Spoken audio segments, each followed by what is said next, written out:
네, 안녕하세요. 1월 23일 목요일 새벽 기도에 시작하겠습니다. 기도하겠습니다. 은혜로우신 우리 아버지, 주의 은혜와 사랑을 감사와 찬송을 돌립니다. 하나님 아버지 은혜 가운데 또 기쁨으로 2025년 새해를 맞았지만 아버지 참으로 많은 일들이 일어났습니다. LA 지역의 산불이 일어나 많은 피해자가 발생하고 어려움을 겪었습니다.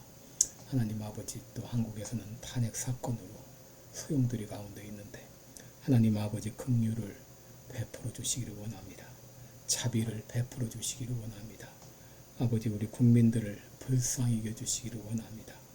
하나님 아버지 다시 한번 나라를 바로 세워 주시기를 원합니다. 하나님 아버지 세계 만방에서 복음을 전하는 우리 모든 선교사님들 오늘도 은혜의 창중에 붙들어 주시사 귀한 사역 잘 감당케 도와주옵소서.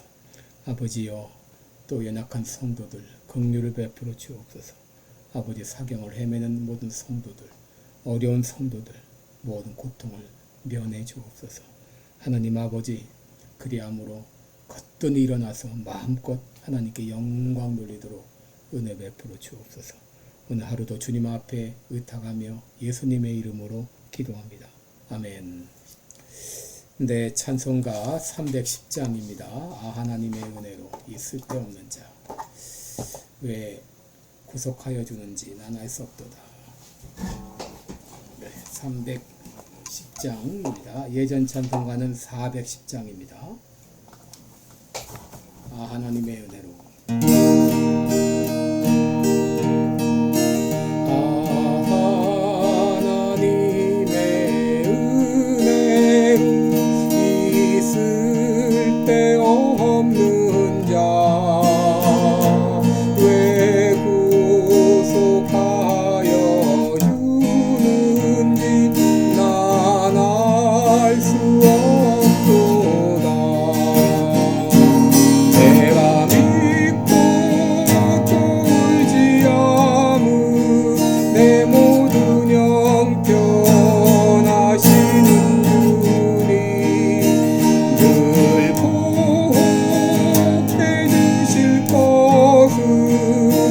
나는 확실히 아네.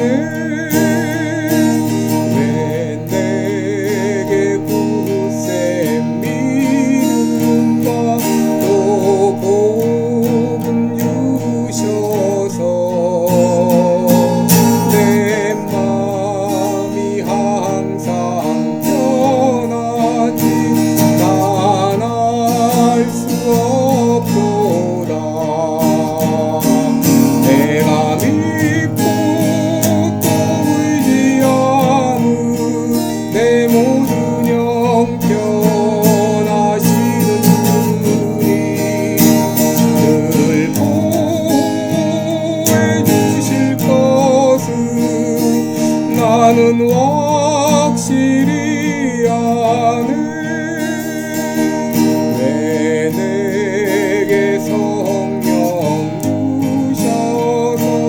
내 마음 감동해. 주 예수 믿게 하는지 난 알 수 없도다. 내가 믿고 또 의지하는 내 모든 영편하시는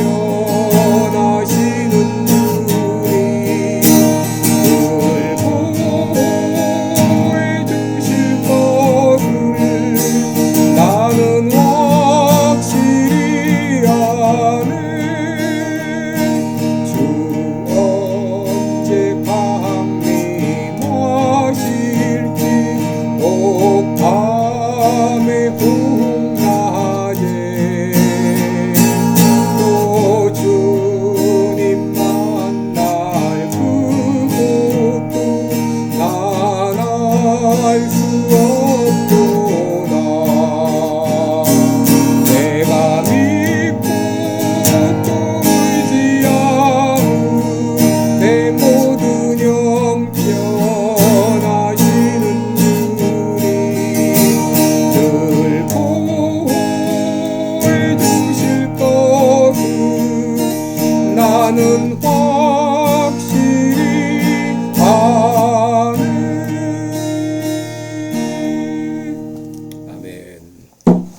네, 우리 오늘은 은혜 아니면 나 혼자 못서리 이런 제목으로 함께 말씀을 나누겠습니다. 본문은 창세기 20장 8절로 18절입니다. 창세기 20장 8절로 18절까지 제가 봉독해 드립니다. 20장 8절로 18절입니다.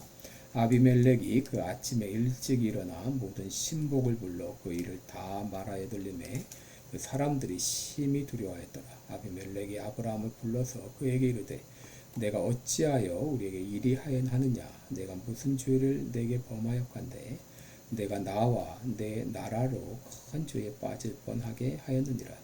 내가 합당치 않은 일을 내가 행하였도다 하고 아비멜렉이 또 아브라함에게 이르되 내가 무슨 의견으로 이렇게 하였느냐? 아브라함이 가로되 이곳에서는 하나님을 두려워함이 없으니 내 아내로 인하여 사람이 나를 죽일까 생각하였으며 또 그는 실로 나의 이복 누이로서 내 처가 되었음이니라. 하나님이 나로 내 아비집을 떠나 돌아다니게 하실 때에 내가 아내에게 말하기를 이후로 우리의 가는 곳마다 그대는 나를 그대의 오라비라 하라. 이것이 그대가 내게 베풀 은혜라 하였으느라. 아비멜렉이 양과 소와 노비를 취하여 아브라함에게 주고 그 아내 사라도 그에게 돌려보내고 아브라함에게 이르되 내 땅이 내 앞에 있으니 너 보기에 좋은 대로 거하라 하고 사라에게 이르되 내가 은 1000개를 내 오라비에게 주어서 그것으로 너와 함께한 여러 사람 앞에서 내 수치를 풀게 하였으니 내 일이 다 선히 해결되었느니라. 아브라함이 하나님께 기도하매 하나님이 아비멜렉과 그 아내와 여종을 치료하사 생산케 하셨으니 여호와께서 이왕에 아브라함의 아내 사라의 연고로 아비멜렉의 집 모든 태를 다치셨습니다. 아멘. 네, 여러분 마태복음 5장 13절에 보면은 너희는 세상의 빛이 소금이니 소금이 만일 그 맛을 잃으면 무엇으로 짜게 하리요? 후에는 다만 쓸데없어 다만 밖에 버리어 사람들에게 밟힐 뿐이니라. 이런 말씀이 있죠. 여러분 이 말씀이 주는 의미가 무엇인가요? 그리스도인은 소금과 같은 존재라는 것이죠. 소금이 늘 짠맛을 유지해야 소금으로서 가치가 있듯이 그리스도인이 그리스도인다운 맛을 잃어버리게 되면 결국 맛을 잃은 소금처럼 사람들에게 짓밟힘을 당하게 된다는 것이죠. 여러분 오늘 본문의 배경은 그랄이라고 하는 것입니다. 이 그랄이라고 하는 곳은 가데스와 수르 사이에 있던 교통의 요지로 지금으로 말하면 시나이 반도 북쪽 지중해 해변 근처로 이렇게 추정이 됩니다. 그 아브라함이 살았던 유대 고원으로부터 그렇게 멀지 않은 곳입니다. 그때까지 아브라함은 정착 생활을 하지 않았기 때문에 목초를 찾아 거처를 옮긴다고 하는 것은 흔히 있을 수 있는 일이죠. 우리가 살다 보면 거처를 옮길 수도 있고 또 환경을 바꿔야 될 때도 있습니다. 그러므로 아브라함이 거처를 옮겼다는 것 그 자체가 잘못이라고는 할 수 없습니다. 근데 문제는 거처만 옮긴 것이 아니라 삶의 원리를 바꿨다고 하는 것이죠. 그는 다시 한번 아내를 누이라고 속임으로 옛날 생활 방식으로 돌아갔습니다. 그럼 11절 이하를 보면 아브라함이 가로되 이곳에서는 하나님을 두려워함이 없으니 내 아내를 인하여 사람이 나를 죽일까 생각하였으며 또 그는 실로 나의 이복 누이로서 내 처가 되었음이니라. 하나님이 나로 내 아비집을 떠나 두루 다니게 하실 때에 내가 아내에게 말하기를 이후로 우리의 가는 곳마다 그대를 나를 그대의 오라비라 하라. 이것이 그대가 내게 베풀 은혜라 하였었노라 했습니다. 여러분 우리는 이 본문을 보면서 아브라함이 어떻게 똑같은 그 실수를 반복할 수 있을까? 자, 의문을 갖게 됩니다. 지금은 아브라함의 믿음이 많이 자란 상태 아닌가요? 아브라함이 달라지지 않았나요? 아브라함이 하나님의 은혜를 경험하지 않았나요? 그런데 어떻게 그렇게 옛날에 과거에 했던 그런 비겁한 행동을 또 할 수 있나요? 여러분 우리는 아브라함의 이런 모습을 보면서 실망감을 감추지 못하는데 여러분 이것이 인간입니다. 여러분, 우리 사람은 아무리 환경이 바뀌고 상황이 달라져도 삶의 원리까지 달라지면 안 됩니다. 우리가 한국인으로서 미국에 살아갈 때 이 미국 문화는 한국과 다른 점이 많기 때문에 이곳 문화에 적응해 가는 것, 이것은 잘못이 아니죠. 그러나 우리 안에 있는 삶의 철학까지 바뀌면 안 되는 것이죠. 삶의 원리까지 바뀌면 안 되는 것이죠. 그런데 아브라함은 환경이 바뀌자 삶의 원리까지 바꿔버렸습니다. 그렇게 용감하던 그가 다시 졸장부로 돌아갔습니다. 루마니아의 목사 리차드 범브란트의 십자가의 증인들, 이런 책이 있는데 이 책에 보면 범브란트와 그의 부인 이 사비나 범브란트의 이야기가 나옵니다. 소련 공산당이 루마니아 교회를 핍박해서 이 공산당이 교회를 지배하고자 했습니다. 목회자 4,000명을 다 모아놓고 그 모임에서 모두 공산당을 찬성하고 지지하시오, 이렇게 다고칠 때 그 안에서 어느 누구도 나는 반대입니다 라고 말하는 사람이 아무도 없었습니다. 결국 이 로마니아 교회는 공산당 지배하에 들어가게 되는데, 그때 이 사비나 범브란트는 견딜 수 없는 수치를 느끼고 남편 리차드에게 말합니다. 여보, 당신이 일어나서 예수님의 수치를 씻어주세요. 그때 리차드는 말합니다. 그러면 당신 남편을 잃을 수도 있는데? 그때 사비나 범브란트가 말합니다. 나는 겁쟁이 남편은 필요 없습니다. 이 말의 용기를 얻은 리차드 범브란트는 4,000명이 모인 자리에서 공산당을 반대하는 일장 연설을 하게 되고 회의장은 쑥대밭이 되고 그 후 14년에 걸친 옥고를 치르게 됩니다. 그에게는 고통스러운 일이었지만 그러나 그날 하나님께서 얼마나 기뻐하셨을까요? 일제 말기, 일제는 한국의 조선의 교계 지도자들에게 심사참배를 강요했습니다. 심사참배에 반대하여 무릎 꿇지 않는 사람도 있었지만 심사참배를 이것을 국가의식이라고 해서 일본 정부에 동조한 목회자들도 많았습니다. 근데 그들의 변명이 무엇인가요? 내가 살아야 한국교회를 위해 일할 수 있다. 미래를 위해서 어쩔 수 없다고 하는 변명이었습니다. 오늘날 키르케르라고 불리는 옛날 터키는 과거 교회가 가장 번창했던 지역이었습니다. 이스탄불이라고 불리는 도시는 콘스탄티노플이라고 불리는 교회 중심지였습니다. 요한계시록의 소아시아 7교회도 모두 그곳에 있었습니다. 그런데 지금은 모슬렘 국가가 되었고 교회는 흔적도 없이 사라졌습니다. 여러분, 소금이 맛을 잃으면 사람들의 발에 짓밟힘을 당하게 되는 것이죠.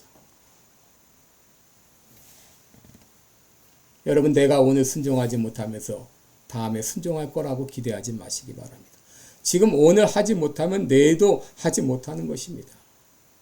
오늘 마땅히 해야 될 것을 오늘 하지 못하면 내일 할 수 있으리라고 기대하지 못합니다.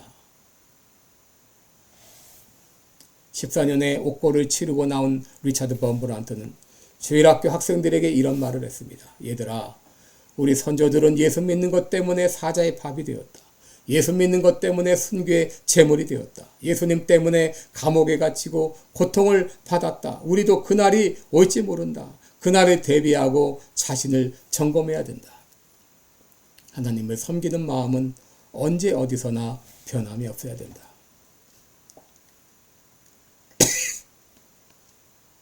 아브라함이 죄를 범했을 때 아비멜렉에게 책망을 받았어요. 9절에 보시면 내가 어찌하여 우리에게 이리 하느냐? 내가 무슨 죄를 내게 범하였길래 내가 나와 내 나라로 큰 죄에 빠질 뻔하게 하였느냐? 내가 합당치 않은 일을 행하였도다. 내가 무슨 의견으로 이렇게 행하였느냐?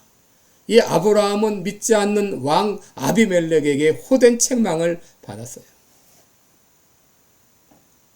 여러분, 그런데도 하나님께서는, 신실하신 하나님은 다시 한번 아브라함에게 놀라운 은혜를 베풀어 주셨죠. 먼저 그의 수치를 씻어주셨습니다. 3절을 보시면 하나님께서 그 밤에 아비멜렉에게 현몽하셔서 말씀하십니다.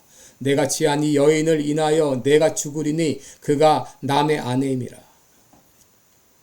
아비멜렉에게 남의 아내인 것을 알려주셨습니다. 아비멜렉은 깜짝 놀라서 그 다음날 즉시 비상회의를 소집합니다. 8절에 보시면 아비멜렉이 그 아침에 일찍 일어나 모든 신복을 불러 그 일을 다 말하여 들리매 그 사람들이 심히 두려워하였더라. 이 아브라함이 거짓말한 것이 온 천하에 드러났습니다. 아브라함은 겁쟁이요 거짓말쟁이라는 것이 드러난 것이죠. 그럼에도 불구하고 하나님께서는 그의 수치를 다 씻어 주셨습니다. 둘째로 물질의 복을 주셨어요. 14절에 보시면 아비멜렉이 양과 소와 노비를 취하여 아브라함에게 주고 그 안에 사라도 그에게 돌려보내고 아브라함에게 이르되 내 땅이 내 앞에 있으니 너 보기 좋은 대로 거하라. 사라에게 이르되 내가 은 1000개를 내 오라비에게 주어서 그것으로 너와 함께한 여러 사람 앞에서 수치를 풀게 하였으니 내 일이 선히 해결되었느니라. 여러분, 아브라함은 자신의 수치로 허물로 수치를 당하고 죽어야 했지만 하나님은 은혜를 주셔서 오히려 수치를 풀고 환대를 받게 하셨어요. 마지막으로 아브라함의 지위를 회복시켜 주셨죠. 이 아브라함은 하나님의 제사장으로 부름을 받았는데 그 역할을 못했지만 그 지위를 다시 회복시켜 주었어요. 7절에 보시면 이제 그 사람의 아내를 돌려보내라. 그는 선지자라. 그가 너를 위하여 기도하리니 내가 살려니와 내가 돌려보내지 않으면 너와 내게 속한 자가 다 정령 죽을 줄 알지니라. 또 17절에 보시면 아브라함이 하나님께 기도하며 하나님이 아비멜렉과 그 아내와 여종을 치료하사 생산케 하셨으니 여호와께서 이왕에 아브라함의 아내 사라의 연고로 아비멜렉의 집 모든 태를 다치셨음이더라. 아브라함을 통해서 아비멜렉의 가정에 복이 임하는 놀라운 역사가 일어난 것이죠. 여러분, 오늘 본문의 아브라함이 누군가요? 바로 내가 아브라함 같은 존재가 아닌가요? 상황에 따라서 변화무쌍하고 배반하게 일쓰고 뒤집기가 일수인 이것이 나의 모습이 아닌가요? 그렇게 믿음이 뜨거운 것 같다가도 갑자기 싸늘해지는 것이 내 모습 아닌가요? 나의 사는 모습이 그대로 드러난다면 사람들 앞에서 수치를 당할 수밖에 없는 것이 나의 모습 아닌가요? 그런데 하나님께서는 나의 죄와 허물과 수치를 담당해 주시기 위해서 예수님을 이 땅에 보내시고 십자가에 달려 죽게 하셨습니다. 이사야 53장 5절에 그가 찔림은 우리의 허물을 인하며 그가 상함은 우리의 죄악을 인함이라. 그가 징계를 받음으로 우리가 평안을 누리고 그가 채찍에 맞음으로 우리가 나음을 입었도다. 우리는 다 양 같아서 그릇 행하여 각기 제 길로 갔거늘 여호와께서는 우리 무리의 죄악을 그에게 담당시키셨도다. 예수님께서 내가 당해야 될 모든 죄와 수치를 십자가에서 친히 담당해 주시며 우리의 수치를 씻어 주셨습니다. 그리고 십자가를 통해 우리에게 왕같은 제사장으로서의 신분을 지위를 회복시켜 주었습니다. 그러므로 이제 우리는 아무렇게나 살아서는 안 되겠죠. 하나님의 복이 나를 통해서 다른 사람들에게 흘러가게 하는 복의 통로 역할을 감당해야 됩니다. 또 우리들은 하나님의 제사장이라는 것을 기억하고 세상 사람들을 위해서 기도하는 책임을 다해야 됩니다. 소금은 짤 때 가치가 있습니다. 혹시 나는 짠맛을 잃어버린 소금은 아닌가요? 주여, 오늘 은혜로 나를 회복시켜 주옵소서. 그리고 어떤 상황에서도 변함이 없는 믿음의 사람이 되기를 원합니다. 나의 약함과 부족함을 붙들어 주옵소서. 기도하는 이 아침 되시기 바랍니다. 기도하겠습니다. 은혜로우신 우리 아버지, 주의 사랑과 은총을 감사합니다. 아브라함과 같이 우리는 넘어지고 참 쓰러질 수밖에 없는 연약한 존재인 것을 기억합니다. 믿음이 그렇게 뜨겁다가도 금방 식어버리는 것이 나의 모습이 아닙니까? 오늘 하나님의 은혜로 다시 나의 수치를 씻어주시고 은혜로 나를 회복시켜 주셔서 하나님의 복의 통로의 역할, 또 하나님의 제사장 역할을 감당하는 내가 되게 하여 주옵소서.